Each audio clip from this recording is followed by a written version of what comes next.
বাবিন ওর পাপাকে খুঁজতে গেটে এসছিল। আজকে ওর পাপার ডিউটি, ওর পাপা গেটে নেই আজকে। তো আমি বললাম চলো গেটের বাইরে যাবে।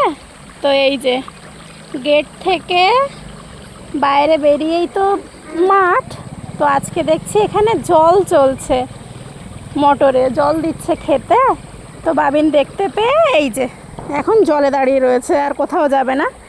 গাড়ি জুতো সব জলে ফেলে দিয়েছিল, সেই ওখান থেকে আমি তুলে এনেছি।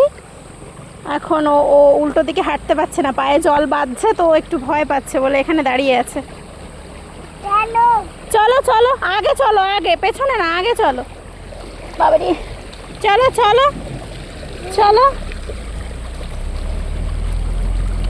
ওই যে জল, ভয় করছে কেন, ভয় করছে?